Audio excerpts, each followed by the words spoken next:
మనకి గోదావరి నదిలో మేజర్‌గా మనకి పై అప్పర్ క్యాచ్‌మెంట్‌లో పడుతున్నటువంటి వర్షాల ప్రభావితం వల్ల మనకి ఆల్రెడీ భద్రాచలంలో ఈరోజు సెకండ్ వార్నింగ్ ఇచ్చేసున్నారు.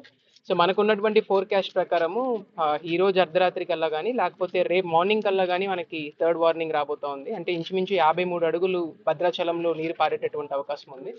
దాన్ని బేస్ చేసుకొని ఒక థర్డ్ వార్నింగ్ తర్వాత ఈరోజు ఇంకా ఫర్దర్‌గా మనకి ఎటువంటి రెయిన్ లేకపోతే థర్డ్ వార్నింగ్ నుంచి మనం సెకండ్ వార్నింగ్‌కి, దాని తర్వాత అలాగే ఫస్ట్ వార్నింగ్‌కి కూడా మనకి తగ్గేటటువంటి అవకాశం ఉంది. సో, ఇది చాలా శుభసూచకం ఒక రకంగా. ఎందుకంటే మనం ఎల్‌నినో ఉన్నటువంటి పరిస్థితుల్లో మనము వరద రాదు అనేటటువంటి పరిస్థితుల్లో వర్షాలు పడ్డము, దాని తర్వాత మన గోదావరిలో వర్షాలు రావడము ఒక రకంగా మన రైతాంగానికి అందరికీ కూడా ఒక శుభవార్త అని చెప్పి తెలియజేయొచ్చు. బట్ అయినప్పటికీ కూడా ఈ ప్రాంతంలో చింతూరు డివిజన్‌లో ఫ్లడ్ వల్ల చాలా ఇంపాక్ట్ ఉంటది కాబట్టి నిన్నటి నుంచి జిల్లా యంత్రాంగం అంతా కూడా అప్రమత్తమై ఉన్నాము. అండ్ 24/7 మనకు చింతూరులో కంట్రోల్ రూమ్ ఒకటి ఎస్టాబ్లిష్ చేసాం. అలాగే తహసీల్దార్ ఆఫీసులో కూడా కంట్రోల్ రూమ్ ఒకటి ఎస్టాబ్లిష్ చేసి ప్రతి ఒక్క అధికారికి కూడా చాలా క్లియర్ కట్‌గా ఇన్‌స్ట్రక్షన్స్ ఇవ్వడం జరిగింది.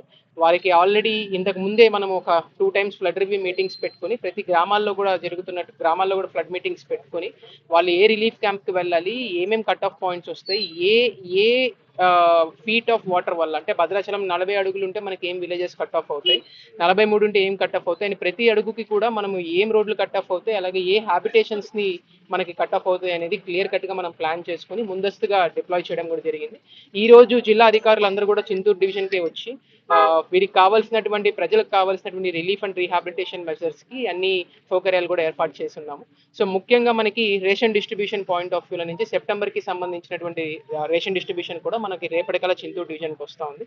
సో, వాటిని కూడా మనం ప్లేస్ చేసుకుంటా ఉన్నాం. అలాగే రేపు పొద్దున ఫ్లడ్ ఒకవేళ ఇవాళ రేపట్లో పెరిగి ఏదైనా హౌసెస్ ఇనండేషన్ అయితే వాళ్ళకి కావాల్సినటువంటి ఎసెన్షియల్ కమోడిటీస్ ఆయిల్ గానీ, దాల్ గానీ లేకపోతే అదర్ పొటాటోస్ అండ్ ఆనియన్స్‌కి సంబంధించిన ఎసెన్షియల్ కమోడిటీస్ కూడా ఇండెంట్స్ రెడీగా చేసుకొని పెట్టుకొని ఉన్నాము. సో, ఎటువంటి ప్రజలకి ఇబ్బంది లేకుండా, వారికి ఎటువంటి సమస్య లేకుండా ఫర్దర్‌గా ఫ్లడ్ తర్వాత కూడా టేకప్ చేయాల్సినటువంటి శానిటేషన్ యాక్టివిటీస్ కూడా మొత్తం యంత్రాంగం అంతా కూడా సిద్ధంగా ఉందని నేను చెప్తా ఉన్నాను. సో, ప్రజలకు నేను ఒక్కటే రిక్వెస్ట్ చేస్తా ఉన్నాను. ఏదైతే అధికారికంగా మనము అనౌన్స్ చేస్తున్నామో న్యూస్‌ని అది మాత్రమే మీరు కన్జ్యూమ్ చేయాలని చెప్పి, దాన్ని మాత్రమే మీరు నమ్మండి. దయచేసి మనకి ఇన్‌స్టాగ్రామ్స్‌లో గానీ, లేకపోతే ఫేస్‌బుక్‌లో గానీ, అదర్ సోషల్ మీడియాలో వచ్చేటటువంటి ఎటువంటి ప్రకటనలు గానీ, లేకపోతే ఇన్ఫర్మేషన్ గానీ నమ్మొద్దని నేను మీకు తెలియజేస్తా ఉన్నాను. మన జిల్లా హెడ్ క్వార్టర్స్ నుంచి, అలాగే మన చింతూరులో ఉన్నటువంటి కంట్రోల్ రూమ్ నుంచి కూడా ప్రతి 4 గంటలకి ఫ్లడ్ సిచ్యువేషన్ రిపోర్ట్ మనం ఒకటి రిలీజ్ చేస్తా ఉన్నాము. సో, ఎన్ని అడుగులు భద్రాచలంలో ఉంది, మనకి ఎన్ని అడుగులు రాబోతా ఉంది, అలాగే ఏమేం హౌసెస్, ఏమేం హ్యాబిటేషన్స్, ఏమేం రోడ్స్ కట్ ఆఫ్ అవునాయి అని చెప్పి నేను ప్రతి ఫ్లడ్ సిచ్యువేషన్ రిపోర్ట్ మనం చేస్తా ఉన్నాం. అధికారికంగా ఏదైతే మనము అనౌన్స్ చేస్తామో ఆ ఇన్ఫర్మేషనే ప్రతి ఒక్కరు కూడా నమ్మాలని చెప్పి నేను కోరుతా ఉన్నాను. డెఫినెట్‌గా మీరు చెప్పినటువంటి ఫీడ్‌బ్యాక్‌ని పరిగణలోకి తీసుకుంటామండి. ఒకవేళ ప్రజలకి ఏ రకంగా అయితే ఇబ్బంది లేకుండా వాళ్ళకి ఫ్రెష్ వెజిటబుల్స్ అందించగలుగుతాం, ఆ రకంగా ఏర్పాట్లనేది చేస్తాం. మనము ఎంటైర్ జిల్లాలో మనకి 189 హ్యాబిటేషన్స్‌ని మనం ఐడెంటిఫై చేశాము.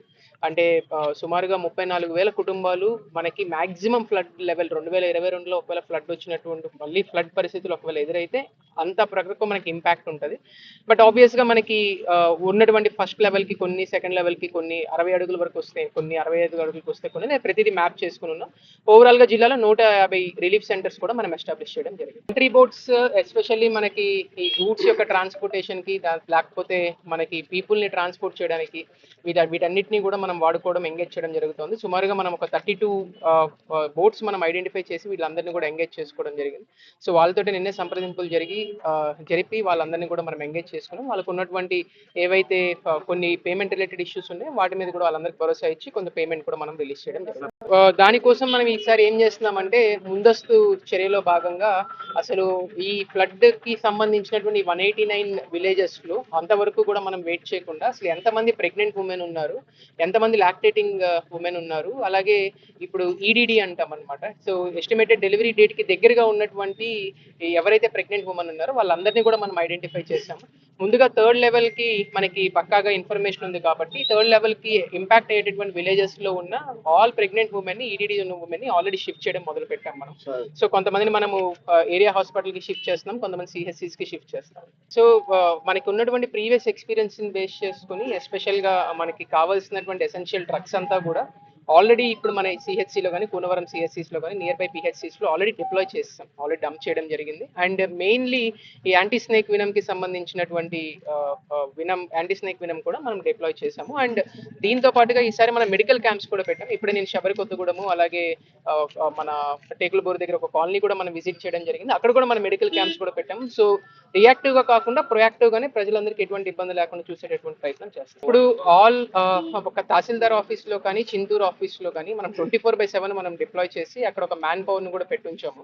సో ఈసారి యూజువల్ గా మనకి ప్రాబ్లం ఎప్పుడు ఏమొస్తుంది అంటే కంట్రోల్ రూమ్స్ కి సిగ్నల్ అనేది మనకి ప్రాబ్లమ్ వస్తుంది. అంటే ఇప్పుడు ఫర్ ఎగ్జాంపుల్ అదే టైంలో ఆ టవర్ కి కనెక్టివిటీ ప్రాబ్లం వచ్చి వాళ్ళకి కాల్ రిసీవ్ చేయలేకపోవడం, ఇక్కడ ఉన్నా కూడా సిగ్నల్ అక్కడ లేకపోవడం వల్ల రిసీవ్ చేయలేకపోవడం. సో ఈసారి అందుకని మనం ఏం చేస్తామంటే డిస్ట్రిక్ట్ హెడ్ క్వార్టర్స్ లో కూడా మనము బికాస్ పోలవరం జిల్లా సపరేట్ గా అయింది కాబట్టి ఒక టోల్ ఫ్రీ నెంబర్ కూడా పెట్టాం డిస్ట్రిక్ట్ హెడ్ క్వార్టర్స్ లో. సో సిగ్నల్ ప్రాబ్లం కూడా లేకుండా ప్రజలకి మనం ఎలాగ సర్వీసెస్ అందుబాటులోకి తీసుకురావాలనే ఉద్దేశంతో ఆలోచనతో ఇది చేయడం జరిగింది.